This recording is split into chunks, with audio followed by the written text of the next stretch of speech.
What is going on, guys? Welcome back to the channel. Today we're back in the garage working on the 12 valve Cummins. We've got quite a few parts we're going to be getting into today. Kind of the highlight of the video is going to be this new injection pump. We purchased this from the same machine shop that we bought the remanufactured head from. And this was only $800 actually. So this is a remanufactured pump. It's been rebuilt. Everything's back to stock settings as far as like the amount of fuel it gets.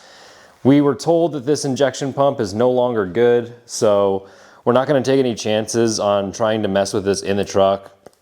The last one that I did, the last Cummins swap that I did, I had issues with the P-pump, trying to get timing because I advanced it too far, and yeah, we just want to set this right the first time and not have to worry about any of those issues. You can see over here we're working on this little eBay tappet cover. It's billet. I got this for $60. I thought it was a pretty good deal. It comes with a seal already installed that'll go up to the mating surface on the block. And then it comes with all these little O-rings on the inside too, where you would potentially leak from, as well as a couple AN fitting style, I don't know what you call these, maybe to go to a catch can. These will go on the opposite side, on the back side here. So there's threads for them to go in the back there. Pretty cool. Oh, that's actually where it's supposed to go. So yeah, we're gonna work on getting that installed today. I don't think it'll actually need any RTV, so I do like that. This previous one that I was using, yeah, it's bent and bowed, and we don't wanna have to take that out and deal with leaks eventually. So we're gonna do that first today, and then we're gonna actually drive up to Dynamite Diesel to pick up a governor spring for this injection pump, because we wanna be able to rev it out to 3,200 RPM and still get fuel. I think these start defueling at like 1,800 or maybe 2,200. But anyways, we're gonna go ahead and get started on this today. Today is Monday. We got a lot of work to do this week. I'm actually getting married on Sunday, so videos might be a little slow coming out. Bear with me, but we're gonna still make progress. We're gonna also work on getting this garage cleaned up and get ready to pull the landcruiser in here and start pulling the engine. So exciting times, fun stuff. We need to finish building this block first and then paint it, get it all assembled, because once it's in the truck, this won't be as hard as the last one that I did with the 6-inch lift, where it's just tough to get in there and move around. So I'm gonna paint the block Cummins red and then do the accents or all these little like accessory pieces black. And then the valve covers, I'm gonna paint them red initially and then put some like netting over it and then paint it black to give it a kind of little cool contrast. So Mitchell Stencil did that on his. If you remember, it's kind of a cool little contrast to it. But anyways, you're probably tired of me talking. Let's get to work. This is the part of the build that I really enjoy because we're getting pretty close to having this engine completely built. We've checked all of our tolerances, and we're just really assembling the superficial things on the engine, the outside components, and starting to see it take shape. I've always wanted to paint the engine red, like the X15, out of a semi, and I think I'm just going to do it. I'm just going to get some enamel and we're going to paint this thing red and do some accents black. So this was only $60, and I'm pretty impressed with the quality for this price. Only time will tell, of course, if this starts leaking, but yeah, this works out pretty well. I like the design, and we might run a catch can. We'll see when the time comes. These do come with an O-ring, and then you can just tighten them up with this nut here. So yeah, I think that's a win. All right, so we're gonna be headed out to Dynamite Diesel out here in Coeur d'Alene, and we're gonna be grabbing our VE pump governor spring, which will allow us to go from 2,300 defueling to 3,200 defueling. So let's go.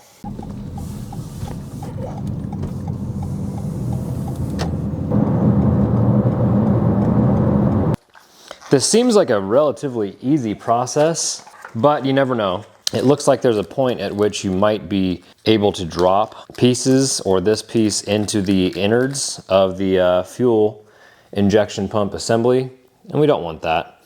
So this is our governor spring, and this is a 3,200 governor spring for the injection pump. So we're gonna be installing that today.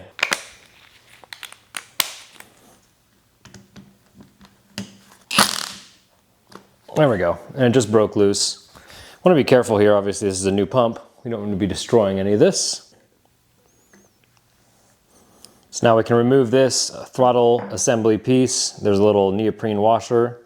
All right, so now we're going to remove this spring. a pair of pliers. Okay, that got it out. Now we should be able to lift this assembly out. We'll take this off, take our spring off, and then this whole guy. So now we have access to all of the nuts we're gonna need in order to take this whole thing off. There's 1, 2, 3, and 4 on the back side.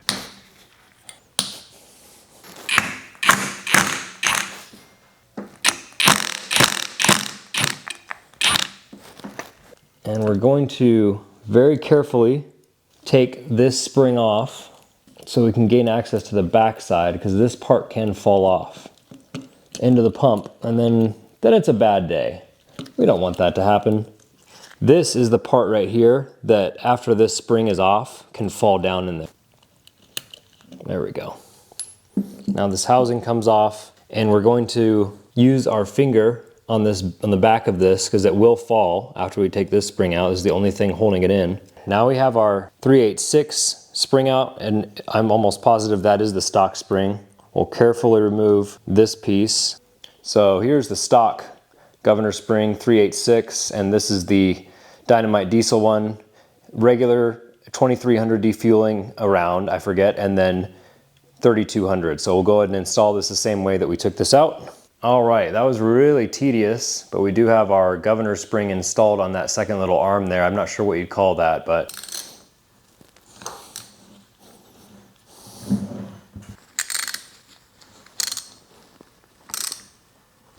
and I just did the rest of that off camera. I don't want you guys to have to suffer through me fumbling with springs and levers and all that good stuff, but she's all put back together and installed. All right, now we can move on to our rear main seal. This is going to be installed dry, and this part will go face out towards the transmission. This has been washed and we've cleaned the bore. It's always the trouble with this thing, is just getting it to line up correctly.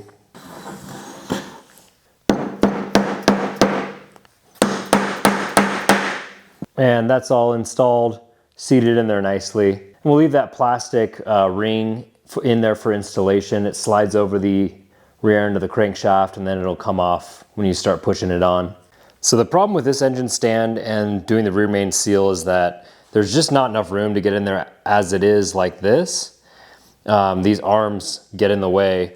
Normally I would just mount it here on one side, and it's a lot easier to flip the block around like that.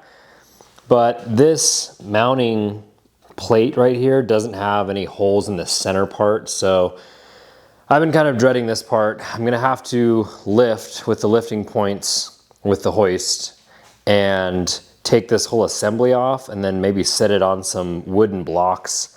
I should have enough room once I have the rear main seal installed in order to use this again, but I don't know. I really don't like doing it like this if I don't have to, but it is what it is. And you really should install the rear main seal first and then do the oil pan, but it's got to be done anyways, so we're gonna MacGyver this and see how it goes.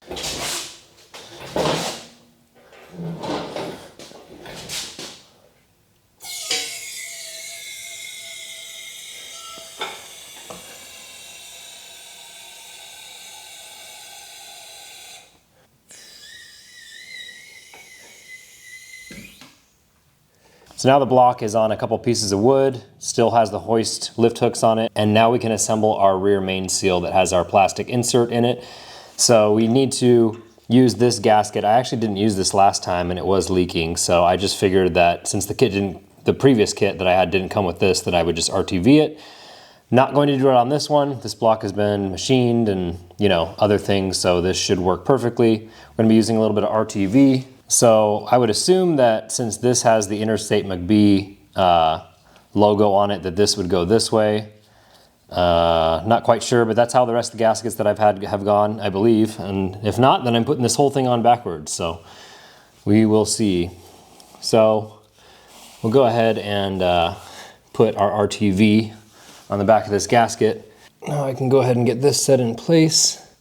This is also nice because it acts as it kind of adheres it to the block. Keep our plastic seal in place. Let's see if we can't slide this on. There we go. Use a little bit of orange thread locker on these. I've heard that these can back out and that's no bueno, so we'll go ahead and apply a small amount. Now the book says 80 inch-pounds on these bolts. That's like 6 foot-pounds. Feels a little light, so I'm gonna try and go to 10, just see how it feels. Yeah, so we ended up at 15 foot-pounds, but now we're done, and we can flip this thing upside down.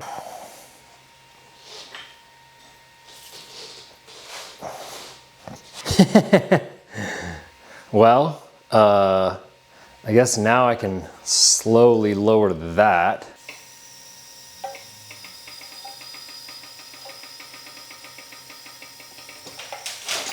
Kind of an unconventional way to do that, but it's better than breaking something.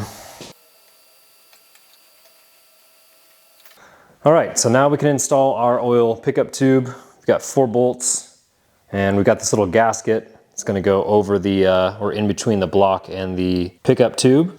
I don't know that any RTV goes on the, in between the block and that gasket. From what I see, it's all captive within the oil pan itself. So I'm not too worried about it. And we'll take a wild guess and say that these are torqued down to 18 foot-pounds. Just check the factory service manual, doesn't say anything about using RTV.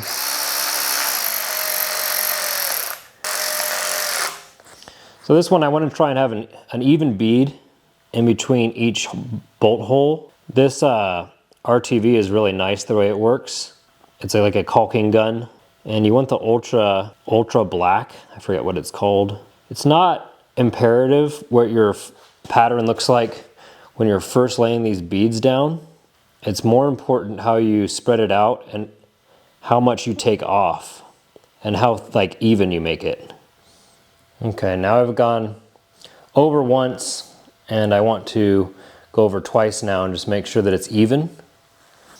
I'm really actually just removing a lot of this during this process, creating like a bow wave, if you will. Bow wave of RTV. Just making sure to get all of the excess so that none of it goes into the block and causes issues with oiling, or blocking oil passages rather. We've already pre-cleaned our oil pan. It's got a little rust. No real big dents. I don't have any problem reusing this oil pan. My last one was a lot worse. I ended up replacing that one, but careful not to let any of the gasket move. Double check all of your holes. We're just off ever so slightly. So I'm gonna remove this and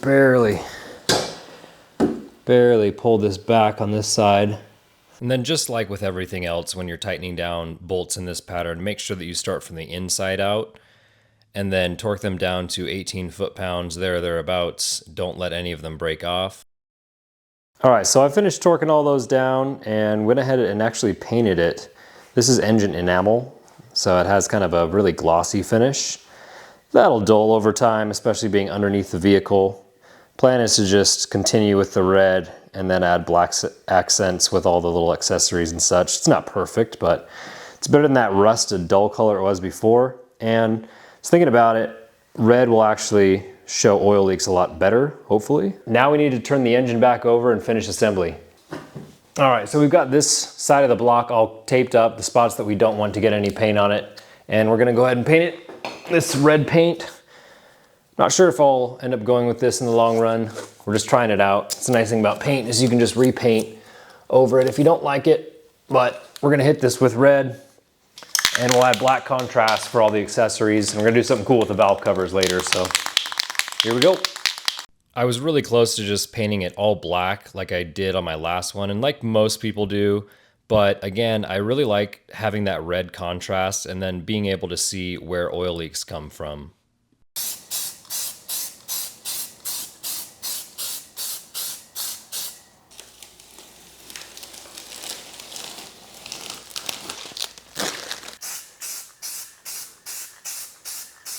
It would have been much easier to paint all these before it was assembled, but I was just kind of flying by the seat of my pants.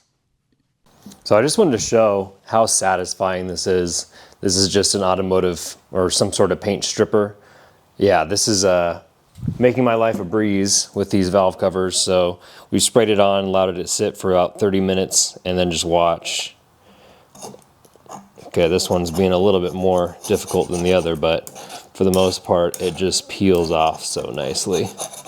We might have to do a second coat to this one, or we can just take a wire wheel to that, but yeah, very satisfying indeed. All right, so we got all of the paint stripped off of all of our initial pieces: valve covers, intake, lifting point, support bracket for the pump. And now we're going to paint these valve covers red, and then we're going to use this netting over top of it and then paint it black to create a cool pattern.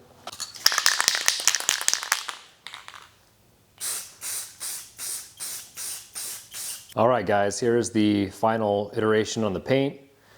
We used all the laundry netting in order to make kind of a pattern here. It's not perfect, but I think the imperfections actually make it look kind of fun and kind of cool. Again, just a little $7 laundry bag. You can get it at any home goods store. Still need to paint the oil filter housing. I got to take all that off and use some paint remover, but I actually really like this color. I think it pops really well. It'll look good in the truck. The landcruiser isn't this paint coat, obviously, but this is enamel, not regular paint, and I wasn't going to try and find this in enamel, the landcruiser color.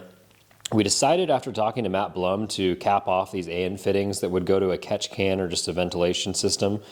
He said that they cause a little bit too much oil comes out of these passages, so we're just going to cap those for now. We shouldn't have a whole lot of blow by as this is a new engine. So things we need to do: we need to install our oil dipstick. We need to install a fuel pump or a lift pump, which is on the way in the mail. We painted the timing cover housing black. So obviously we have our new injection pump that we put our injection spring in. We'll be installing that after we install the vacuum pump. Now, vacuum pumps on these are kind of a pain. There's a lot of things you have to do. We're going to end up running the original and a brand new assembly for the vacuum pump and the power steering pump. There is a little adapter you need to adapt to the Toyota power steering lines into the steering box when it's in the frame. All these little fittings up here, we discussed, we have these two adapter fittings for our OEM wiring harness for coolant temp sensors. These are the oil filter housing feed and return lines. I think these honestly might just be boost fittings or something like that. Need to get all of our bolts for our intake manifold. We need to figure out an intake manifold. I think that's it for the side. This is where our injection pump will go with the gear. This was just kind of lightly bolted on to paint the case. Water pump, and then this is where it gets interesting. Messed around with all sorts of different brackets, and the OEM one that comes on this is not going to work because we don't want to use the old style AC and all that. Anyways, we have a new bracket coming from Jonesy's. He has his second version, and it looks really clean. That's where your thermostat will go. So we'll get all of that put on when it gets here in the mail. This is our oil drain line from our turbo. We have an HX35 we're going to put in here. We've got our block heater and some other small things, but for the most part, that's about it. So I really like the way this came out. I think it's cool. So we're going to run it. Obviously, we're not repainting it. So things we have left to do. We need to install our radiator fan. We need to rebuild our transmission. We need to time the injection pump.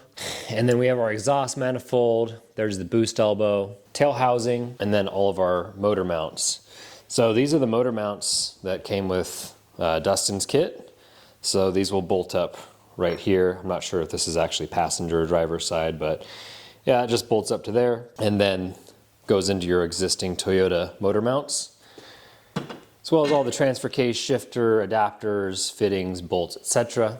Crankshaft pulley, oil lines, coolant lines. We need to drain the fuel tank on the landcruiser and then fill it with diesel, obviously, too. We're probably going to look at actually pulling the engine next week. This should be finished. We should have all of our parts in the mail by then. And yeah, we can look at start pulling the 1FZ from the landcruiser, because we do need to sell that transmission to somebody locally here who needs it, recoup some of our costs, and then eventually sell the 1FZ as well. But that's going to do it for this video, guys. Thanks for watching. Again, if you have any comments, put them down in the comment section below. I appreciate all your guys' time. I hope you're enjoying this content as much as I am, and we'll see you in the next one.